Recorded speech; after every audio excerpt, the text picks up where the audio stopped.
오늘 이 아침에도 코로나가 극성하는 가운데에 하나님 앞에 우리가 나왔는데 하나님의 큰 은혜와 큰 사랑과 축복하심이 우리 성도들 모두에게 가정들 위해 임하시기를 예수님의 이름으로 간절히 축원합니다. 거북이 교이란 말이 있습니다. 새들은요 열흘 동안 굶으면 죽는다고 합니다.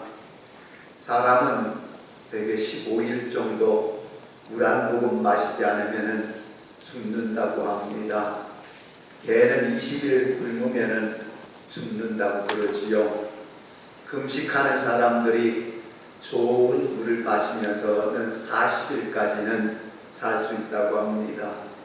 그런데 말이에요, 거북이란 녀석은 500일 동안 먹지 않아도 살 수 있다고 합니다. 참 거북이가 어떤 땐 부러운 것 같아요. 먹지 않아도 산다는 거예요. 얼마 동안요? 500일 동안 먹지 않아도 산다고 합니다. 우리 그리스도는 어떤가요? 왜 거북이 교인이라는 말을 썼을까요? 그리스도인은, 그래서 하나님의 자녀는 육신이 있고 영혼이 있는데 육신의 양식은 매일같이 먹습니다. 하루를 굶으면 견딜 수가 없지요. 그런데 영혼의 양식이 있는데 이 영혼의 양식을 잘 먹지 않는 교인들이 많다는 이야기입니다.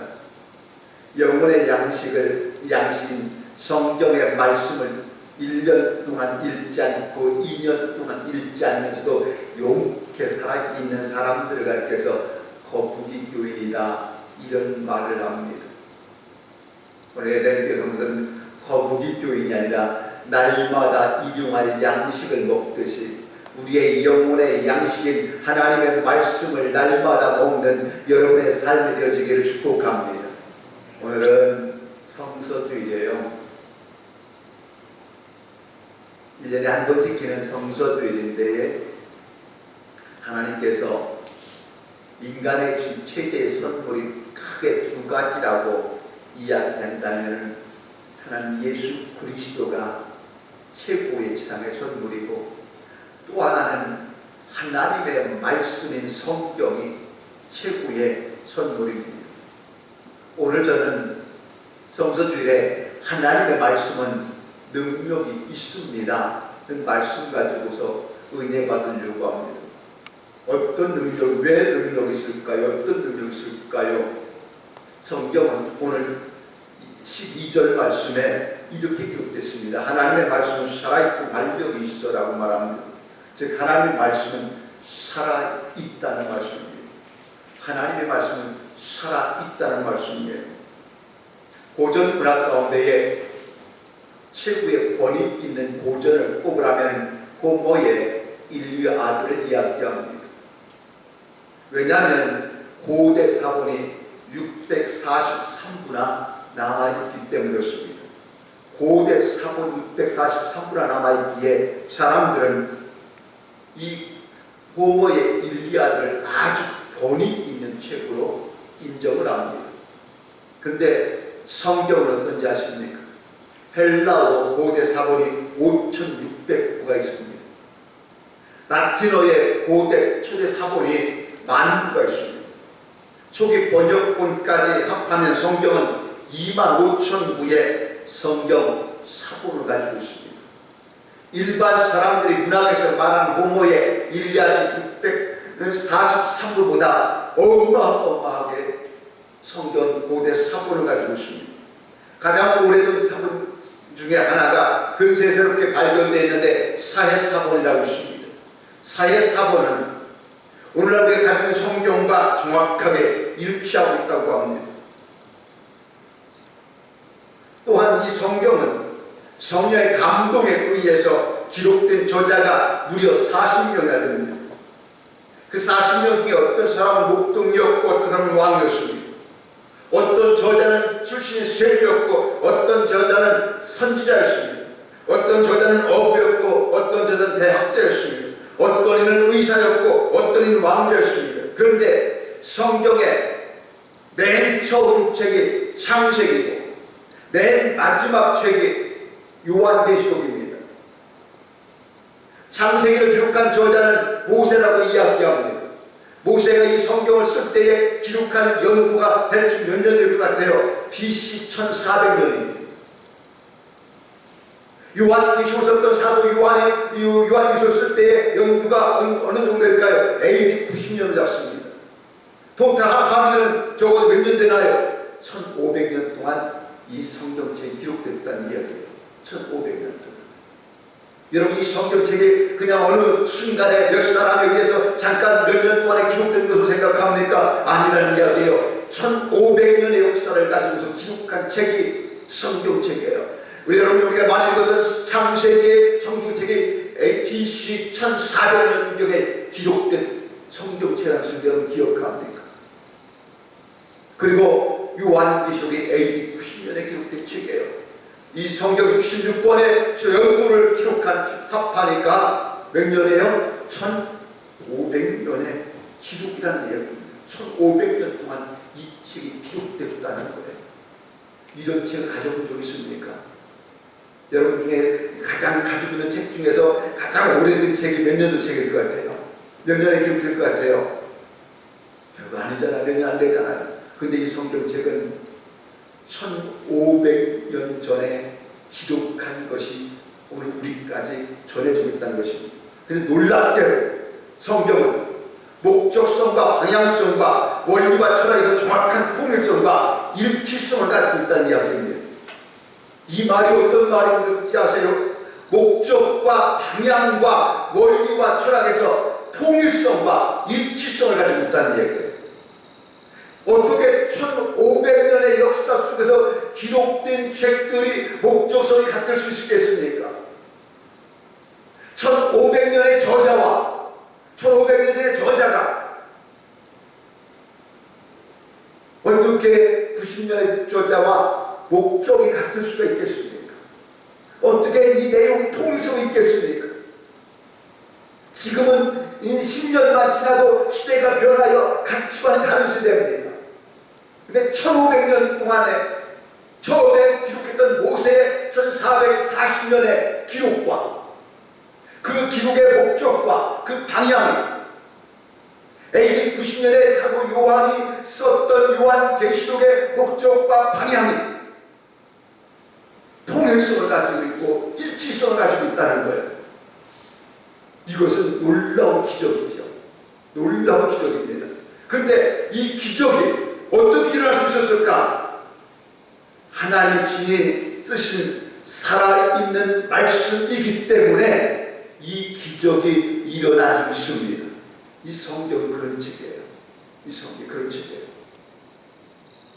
별로 놀랍지 않은 것 같죠? 사실 이게 어마어마한 놀라운 역사가 이 성경책이에요. 여러분, 성경책 어떤 사람은 그냥 아유 가볍게 여기는데요, 우리가 가지고 있는 성경 진리를 잘 알아보세요. 1500년의 역사 속에서 1500년 동안 기록된 책이에요. 대단한 거 아닙니까? 그런데 성경이 이렇게 말합니다. 1.1핵도 오류가 없다, 틀리지 않았다고 이야기하지요. 왜요? 이 말씀은 살아있는 하나님의 말씀이기 때문에 그렇습니다. 그뿐만이겠습니까? 성경이 2000년 동안 수많은 핍박을 받았습니다. 어떤 때는 불에 태워서 없애는 무리들도 많았습니다. 이 성경 속에 하나님이라는 단어를 쓰지 못하게 만들었던 방해 세력도 많았습니다. 로마 제국부터 시작돼서 근세 공산주의 국가, 서방 선진국 무신론 교수들, 무신론 교육가들에 의해서 성경 수많은 핍박을 받았습니다. 왜 그랬을까요? 성경이 진리였기 때문에, 성경만이 인간의 죄악을 지적하기 때문에, 성경만이 지옥의 권세 악령을 공격하기 때문이었습니다. 그럼에도 불구하고 성경은 살아남아서 우리들에게도 전수되어지고 우리가 읽고 살아갈 수 있었다는 것입니다. 왜냐하면 성경은, 하나님의 말씀은 살아있는 생명력이 있기 때문에 믿습니다. 생명력이 있기 때문일 거예요. 살아있는 하나님 말씀은 엄청난 능력을 가지고 있기 때문에 이 말씀입니다. 그래서 이 성경의 말씀은 우리를 변화시키는 능력이 그 안에 있고, 성경의 말씀은 인류 역사를 이끌어가는 살아있는 말씀이라는 것입니다. 근데 어느 분이 그래요. 목사님, 그렇게 살아있는 말씀인데요, 저는 매일 설교를 듣고 성경을 읽지만 돌아서고 나면은 아무것도 기억나는 것이 없어요. 그래요. 그래서 제가 그렇습니다. 돌아서면 기억나지 않아도 좋아요. 옛날에 시골에서 살 때 보면은 저희 어머님은 콩나물 시루가 있었어요. 그죠? 여러분 콩나물 시루 알죠? 콩나물 시루에다가요, 거기다 콩을 이렇게 다 깔아놔요. 콩을 이렇게 쑥 담아놔요. 콩을 쭉 담아놓더라고요. 꼭 이렇게 쑥 담아놔요. 그리고 거기다가 물을 딱 주잖아요. 물을 주면 어떻게 되죠? 그 물이 거기에 남아있나요? 쏙 빠지나요? 또 그냥 모르겠죠. 그죠? 쏙 다 빠져버려. 쏙 다 빠져버려요. 근데 계속 물을 주라고 그래요. 그래서 처음에 전 줄 때 생각하기를, 아니 저기다가 물을 주니까 물을 머금지도 않고 물을 다 빠져버리는데 또 주래요. 또 줬어요. 또 주래요. 또 주래요. 그때마다 물이 다 빠져. 근데 어느 날 보니까 콩나물이 어떻게 해요? 쑥 자라나는 거예요. 쑥 자라나는 거예요. 콩나물이 여기까지 막 올라오더라고요. 많이 올라와요. 저는 말씀도 그렇다고 봅니다. 설교를 듣고 금방 성경을 읽고 금방 잊어버려도 그 말씀이 들려질 때에 우리의 영혼이 살찌고 성장되어진다는 사실입니다. 왜냐하면 하나님의 말씀은 살아있기 때문에 좀 있습니다. 살아있는 말씀 우리 가운데 우리를 적축하게 만들고, 그 말씀이 우리의 심령을 적시게 되고, 그 말씀이 우리 가운데 있다가 빠져나간다 할지라도 우리의 영혼은 말씀을 듣는 순간에 살찌워지게 되고, 그 말씀을 통해서 우리의 영혼이 잘되게 될 줄 믿으시길 원합니다. 왜요? 하나님의 말씀은 살아있는 말씀이기 때문에 그렇습니다. 살아있는 말씀이기 때문에 그래요. 로마서 10장 17절 말씀에는 그러므로 믿음은 들음에서 나는, 들음은 그리스도의 말씀으로 말미암느니라고 말씀했습니다. 잊어버린 것 같지만 나도 모르는 사이 내 영혼을 살찌는 생명의 양식이 바로 하나님의 말씀인 줄 믿습니다. 내 영혼을 살찌는 살아있는 말씀이 여러분 가운데 충만히 되어지기를 예수님의 이름으로 간절히 축원합니다. 두 번째는 하나님의 말씀은 변화시키는 능력이 있습니다. 오늘 12절 말씀에 이런 말씀이 나옵니다. 하나님의 말씀은 살아있고 활력이 있어 좌우의 날선 어떤 검보다도 예리하고 혼과 영광이 반지와 고수를 찔러 쪼개기까지 하며 또 우리의 마음의 생각과 뜻을 판단하나니 라고 말씀합니다. 이 말씀은 다분히 구약 시대의 제사장의 제도와 연관성이 있어요.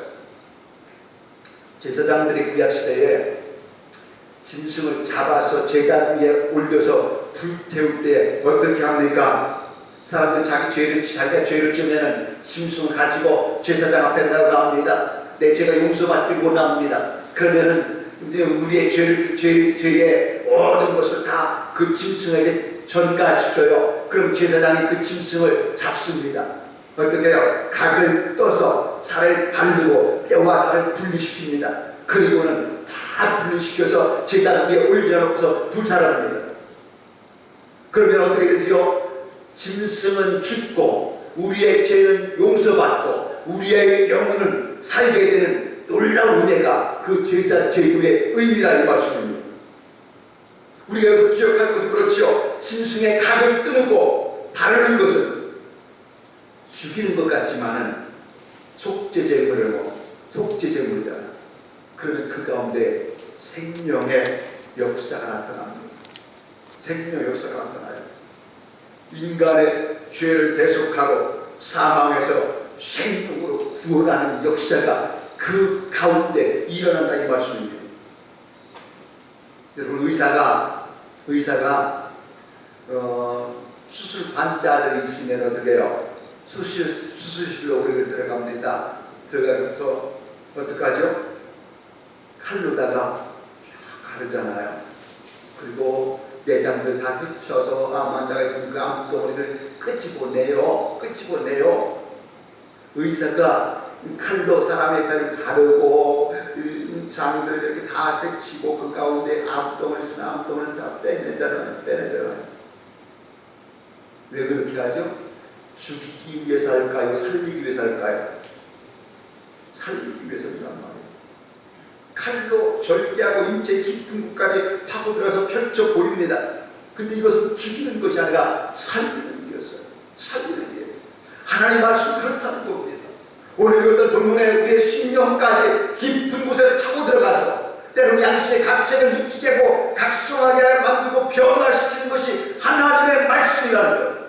그래서 오늘 말씀 중에 우리의 혼과 영과 관절과 골수를 찔러 쪼개며 우리의 마음의 생각과 뜻까지도 판단시키는 것이 하나님의 말씀이다. 왜냐하면 그래서 우리를 살리기 위해서 그렇다 이 말씀입니다. 하나님의 말씀처럼 예리하다는 거예요. 마음속 깊은 곳까지 혼이 비춘다는 것입니다. 그래서 그 말씀을 한 가지라도 한 말씀이라도 내가 받게 될 때에 변화된다는 거예요. 변화된다는 거예요. 어거스틴이라는 사람을 줬습니다. 어거스틴이 어머니는 모니카예요. 기도하는 어머니였어요. 근데 이 아들은 아주 못됐어요. 그래서 아마 반항기가 더 컸던 것 같아요. 그래서 이 방탕한 생활을 해요. 어거스틴이. 이단 종교든 마니교에 빠지기도 했고요. 또 우리가 소위 말하는 상녀라는 사람을 얻어서 같이 생활을 해요. 그리고 아주 방탕했어요. 근데 어느 날 뜰을 걸고 있는데 그 마음에 감동이 쭉 오는데 이런 감동이 오는 거예요. 집어들어 읽어라. 아마도 하나님 말씀을 집어들어 읽으라는 거겠죠. 그래서 이 어거스틴이 성경의 말씀을 딱 집어서 한 번에 딱 펼쳤어요. 근데 그때 그 눈에 들어왔던 구절이 로마서 13장 12절 말씀이에요. 밤이 깊고 낮이 가까웠으니 그러므로 우리가 어둠의 일을 벗고 빛의 갑옷을 입자. 이 한 절이 어거스틴을 집어놨어요. 그의 심령을 찔렀어. 그의 양심을 찔렀어. 그의 폐부를 찔렀어요. 그 한 절 읽고 어거스틴 완전 뒤집어져요. 완전 변화의 삶을 삽니다. 어둠의 일을 벗어버려라. 너가 지금 어둠 속에 있는 그 일을 벗어버려라. 그리고는 빛의 갑옷을 입으라. 그 말씀은 어거스틴의 인생을 변화시킵니다. 그래서 이 한 절이 어거스틴의 변화를 가져왔던 말씀이라고 이야기합니다. 그래서 이것은 성자가 돼요. 방탕한 자가 성자가 되는 데에 하나님의 말씀이 그의 인생을 지배했다는 것입니다. 말씀 하나가 그의 삶을 변화시켰다는 이야기입니다. 마틴 루터는 로마서 1장 17절을 읽을 때에 오직 의인은 믿음으로 말미암아 산다. 이 한 말씀이 마틴 루터의 마음을 강하게 역사합니다. 그렇지 의인 하나님의 사랑을 못 갖고 사느냐? 하나님의 말씀 못 갖고 살지. 세상 사람들은 가진 돈을 가지고 산다고 이야기하지만, 세상 사람들은 명예를 가지고 산다고 이야기하지만, 세상 사람들은 자기 지식을 가지고 산다고 이야기하지만, 권세를 가지고 산다고 이야기하지만, 오직 의인은 믿음으로 말미암아 사는 것이 의인이니라. 하나님의 사람은 믿음으로 사는 것이 하나님의 사람이니라. 그 말씀이 마틴 루터의 마음을 울리는 거예요. 마음을 울리는 거예요. 지금까지 추구했던 모든 삶을 내려놓게 되고, 그렇지 믿음으로 말미암아 사는 것이 의인이지. 믿음으로 말미암아 사는 것이 하나님의 백성이지. 마틴 루터는 그 마음이 그의 심령을 울리는 거예요. 그래서 마틴 루터가 새롭게 변화되어 도전합니다. 조나단 에드워드는 영원하신 왕으로 썩지 아니하고 보이지 아니하신 홀로 하신 하나님의 존귀와 영광이 영원 무토 있을지어다. 영원하신 왕이요 썩지 아니하시는 그 하나님, 오직 존귀와 영광을 돌리기 원합니다. 이 말씀을 그의 마음속에 새겼을 때에 그 말씀 하나님을 만나고 그의 인생과 가문이 복을 받았다는 것입니다. 그렇습니다. 하나의 살아있는 말씀이 내 삶을 인생을 완전히 다 바꿀 수 있구나는 거예요. 이들은 하나님 말씀 한 구절이 그들의 인생을 새롭게 바뀌어지는 놀라운 삶을 살았다는 이야기입니다. 오늘 이 아침에도 사랑하는 성도 여러분 무엇을 가지고 살아갑니까? 그 하나님의 말씀이 내 영혼을 적시고 내 삶을 변화시키므로 말미암아 새로운 변화 역사가 일어날 수 있기를 예수님의 이름으로 하게 축원합니다. 그 말씀이 불의의 길에서 의의 길로 바꾼 것입니다. 사망의 길에서 생명의 길로 바꿨습니다. 그 말씀이 저주의 길에서 축복의 길로 바꾸는 놀라운 말씀이 하나님의 능력 있는 말씀을 주시기 원합니다. 그 말씀을 변화시키는 거죠. 우리 변화되지 참 않는 삶을 다른 사람 참 많이 봅니다. 말씀에 감동이 없는 거잖아요. 우리 삶의 내용이 뭘까요? 우리 삶의 길이 뭘까요? 전 하나님의 말씀이 나를 지배하므로 그 말씀 하나가 내 인생 전체를 바꿨으면 좋겠습니다. 조나단 에드워드가 만났던 그 하나님, 너는 평생으로 썩지 아니하시고 영원하신 그 하나님, 그 하나님께 존귀와 영광을 돌리는 삶을 살라. 에드워드의 마음에 강하게 없었을 때 에드워드는 그 말씀을 가지고서 살아간 거예요.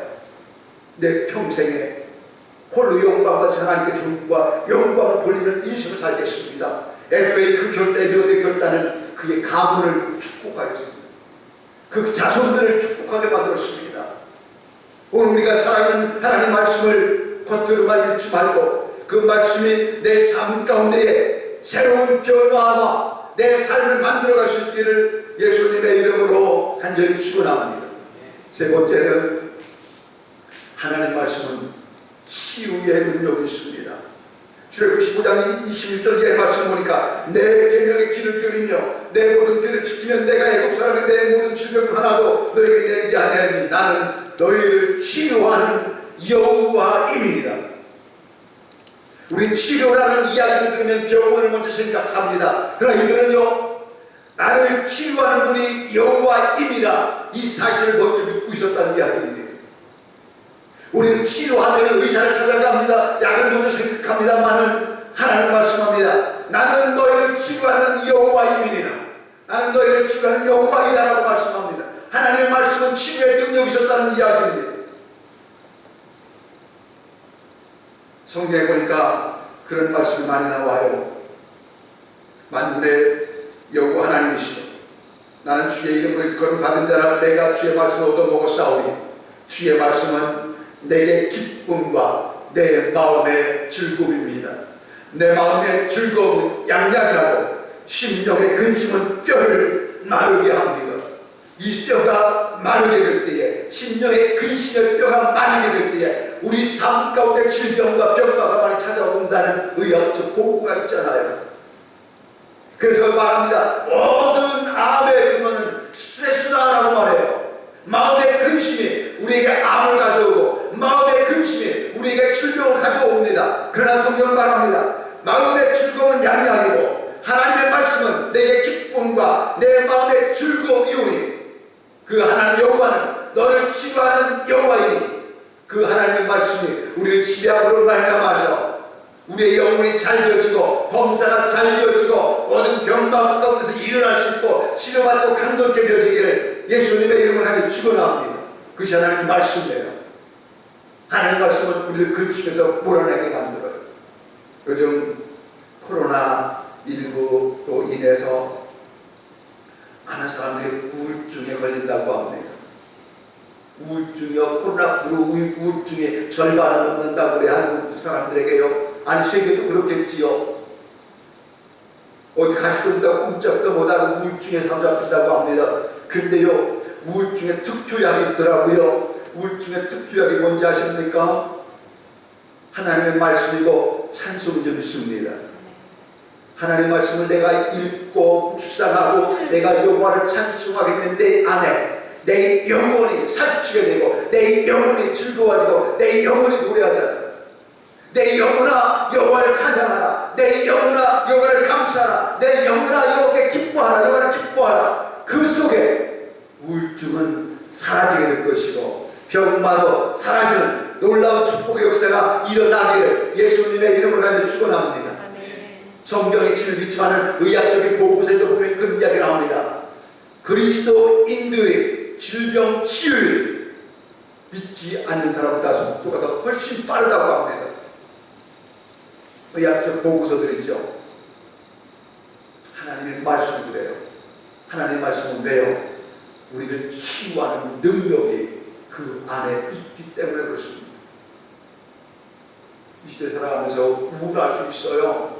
그러나 그리스도인들은 하나님의 말씀을 통해서 우울증도 치료되어지고 슬픔도 달아나지고 우리 안에 기쁨으로 날마다 살아가는 이러한 삶이 될 수 있기를 예수님의 이름으로 축원합니다.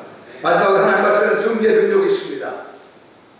하나님 말씀 내게 승리를 가져다주는 힘이 있다는 거예요. 고난을 이기게 만든 힘이 있다는 것입니다. 19세기 탐험가 중에서 리빙스턴이라는 사람이 있습니다. 영국에서 대학자였습니다. 리빙스턴 영국에서 귀하게 자랐습니다. 그런데 이 리빙스턴이 하나님의 은혜를 받고서 아프리카 원시림에 갑니다. 아프리카 원시림에 가서 선교를 하는 거죠. 하나님 말씀 전하는 사람입니다. 16년 동안 아프리카 원시림 쪽에서 사역하다가 영국 다시 강단에 왔습니다. 그때 어느 기자가 그런 이야기를 해요. 선교사님 어떻게 16년 동안 아프리카 원시림 쪽에서 살았습니까? 어떻게 그 어려운 지역에서 견뎌낼 수 있었습니까? 어떻게 그 속에서 선교할 수 있었습니까? 라고 물었습니다. 그때 리빙스턴이 한 이야기가 그렇습니다. 나는 그 속에서 견딜 수 없을 것이라 생각했습니다. 나도 너무 힘들었습니다. 그런데 나라의 그 고난에서 이길 수 있었던 것이 하나님 말씀이었습니다. 하나님 말씀이 그렇게 내게 들려졌습니다. 내가 너를 보아와 같이 버려두지 아니하고 너와 함께 있을 것이니라. 볼지라 세상 끝날까지 내가 너희와 항상 함께 있을 것이니라. 이 말씀이 고난 가운데요 원신 가운데요 나를 이길 수 있는 승리의 길을 내게 준 말씀이었습니다. 여러분 어떨까요? 이 말씀이 저에게 용기가 되었고 이 말씀이 내게 힘이었습니다. 여러분 그래요. 힘든 순간에 나의 진정한 위로자가 누구죠? 윤복희 원사님이 여러분 그러대요. 근데 여러분이 아니라 하나님의 말씀이 내가 고난 가운데에 우울할 때에 슬플 때에 힘들 때에 처져 있을 때에 그 말씀이 나에게 진정한 힘이 되는 것은 하나님의 말씀을 믿으시기 원합니다. 하나님의 말씀 승리를 주고 있는 거예요. 승리를 주고 있어요. 오늘 사랑하는 성도 여러분 그 말씀 내게 승리를 주고 있어요. 존 풀리 박사가 쓴 책 가운데 이런 책이 있어요. 유대인과 기독교인이라는 책이 있습니다. 유대인과 기독교인. 이 책이 어떤 내용인가 하면 노벨상 수상자 400명을 15년 동안 연구하여 낸 책이 유대인과 기독교인이라는 책이에요. 그런데 그 내용 중에서 노벨상을 받은 사람들 중에 97%가 성경을 믿으며 성경 어떻게 믿냐? 하나님의 살아있는 말씀으로 믿으며 그 하나님의 말씀을 읽었다는 거예요. 우리가 유대인들 막 똑똑하다 지혜롭다 막 그러잖아요. 그들은 성경의 말씀을 늘 사랑하고 성경의 말씀을 믿는 사람들이에요. 성경은 우리의 인생의 매뉴얼이거든요. 인간을 만든 하나님께서 어떻게 사람을 어떻게 살아야 하는지를 알려주는 책입니다. 어떻게 살아야 행복한지를 알려주는 책입니다. 우리에게 지혜의 보고서라고 이야기합니다. 그래서 성경의 말씀은 그 말씀을 읽는 자들, 그 말씀을 듣는 자들, 그 말씀을 사랑하는 자들에게 주신 하나님의 의의 보고가 바로 성경이라는 거예요. 우리는 세상을 살아가면서 그렇지 않습니까? 아이들 가르치면서 아이들에서 영어 한 문장을 더 가르쳐주고 수학 하나를 위해서 과외를 시키고, 그죠? 수학 과외도 엄청나더라고요. 난 여러분 수학을 열심히 했는데 지금 그 배웠던 수학 갖고 사는 사람 별로 없는 것 같아요. 그죠? 뭐 미분이 어쩌고 적분이 어쩌고 방정식이 어쩌고 그거 갖고 사는 사람 한 명 못 봤어. 나는 지금도 그거 못 사는 사람도 물론 있겠죠. 근데 거기에 투자한 돈은 어마어마했더라고요. 그죠? 어마어마했거든요. 그것이 우리의 길의 안내자가 됐을까요? 아니었습니다. 성경은 내 길의 빛이라고 이야기하고 내 발걸음의 등이라고 이야기하고 그것이 내 인생의 매뉴얼이래요. 이것이 성경이래요. 읽어야 되지 않겠습니까? 사랑해야 되지 않겠습니까? 수학보다 더 사랑해야 되지 않을까요? 자녀들이 아이들 뭐 공부 못한다고 수학 가르친다고 돈 열심히 하지 월급 받아서 다 집어넣고 했는데 지금 다 쓸모가 없고 그거 반사람 물론 그것 때문에 대학을 갔겠지요. 근데 하나님 말씀을 더 가르쳐야 되지 않을까요? 내 인생의 매뉴얼이래요. 어떻게 제가 행복할 수 있을까요? 성경 행복에 대해 이야기합니다. 어떻게 내가 부유할 수 있을까요? 성경 부유함에 대해서 이야기합니다. 난 부자가 되고 싶어요. 성경 부자에 대해서 이야기를 합니다. 어떻게 돈을 많이 벌 수 있을까요? 이야기를 합니다. 어떻게 이 죄 가운데 이길 승리할 수 있을까요? 이 힘든 세상 어떻게 이길 수 있을까요? 성경은 이야기합니다. 답을 주고 있어요. 근데 우리는 이 성경을 수학책보다도 어쩌고 더 내려놓고 있을지 몰라요. 영어책보다 더 내려놓고 있는지 몰라요. 이것은 하나의 진리의 말씀이잖아요. 내 삶의 매뉴얼이래요. 인생의 매뉴얼이래요. 이 매뉴얼에 따라가 보라는 것입니다. 거기에 은혜가 있고 거기에 축복이 있고 거기에 진리가 있고 거기에 부유함이 있고 거기에 행복이 있고 거기에 기쁨이 있다는 이야기입니다. 이것을 우리는 너무 내려놨습니다. 너무 내려놓고 살아갑니다. 너무 무시하고 사는 것 같습니다. 아니 여기에 대해서 너무 무관심하게 살아가고 있는 것입니다. 말씀을 묵상해보자고요. 어느 날 조용한 시간에 하나님의 말씀을 다시 한번 들어보자고요. 하나님의 말씀에 성령이 임하시고 역사하기 위해서 기도해보자고요. 눈으로 읽지 말고 음식을 씹듯 맛있게 말씀을 꼭꼭 씹어서 적응해보자고요. 되새김질해보자고요. 거기에 내 영혼의 새로운 변화가 일어난다는 것입니다. 일어난다는 것. 오늘 말씀 뵙습니다. 사랑하는 성도 여러분, 우리 모두에게 성경을 통해 주시는 하나님의 은혜의 백수입니다. 하나님의 말씀은 능력이 있다고 했어요. 어떤 능력이요? 하나님의 말씀은 살아있는 능력이 있습니다. 살리는 능력이 있어요. 살리는 능력. 내 영혼을 살리고 내 삶을 살리는 능력이 하나님 말씀 안에 있습니다. 하나님 말씀은 나를 변화시키는 놀라운 능력이 있습니다. 죄인을 의인으로 바꾸고 방탕한 자를 성자로 바꾸는 능력이 있습니다. 하나님 말씀은 인생을 바꿀 수 있는 능력이 있습니다. 하나님 말씀은 그뿐 아니라 치유가 있었고 승리가 있습니다. 그 말씀을 가까이 하지 않을까요? 그 말씀을 내가 내 마음속에 자꾸 가까이 해야 되지 않을까요? 그 말씀을 자꾸 되새김질해야 되지 않을까요? 이 말씀이 여러분 모두에게 임함을 통해서 하나님의 은혜와 축복을 풍성히 누려가는 우리 성도의 삶이 다 될 수 있기를 예수님의 이름으로 간절히 축원합니다. 기도하셨을 때 전능하신 하나님 감사합니다. 주의 귀한 은혜와 축복하심 오늘도 말씀을 통하여 우리 가운데 주어짐을 감사합니다. 하나님의 말씀은 능력이 있었습니다. 살아서 변화시키는 능력, 생명력 있는 능력이 있었습니다. 하나님 말씀은 우리를 구원하는 능력이 있습니다. 하나님 우리를 변화시키는 능력이 있습니다. 하나님 말씀을 치유하는 능력이 있고 우리를 승리케 하는 능력이 있습니다. 우리 아버지 하나님 이 시대의 저희를 긍휼히 여기소서. 말씀 너무나 소홀히 하고 살아가고 있지 않았습니까? 이제 성경을 펼치게 하소서. 이제 성경의 말씀을 묵상하게 하소서. 성경의 말씀을 되새김질하게 하소서. 그 말씀이 나에게 힘이요 축복이 된 말씀으로 날마다 받게 하여 주시옵소서. 예수님의 이름으로 감사하며 기도드리옵나이다. 아멘.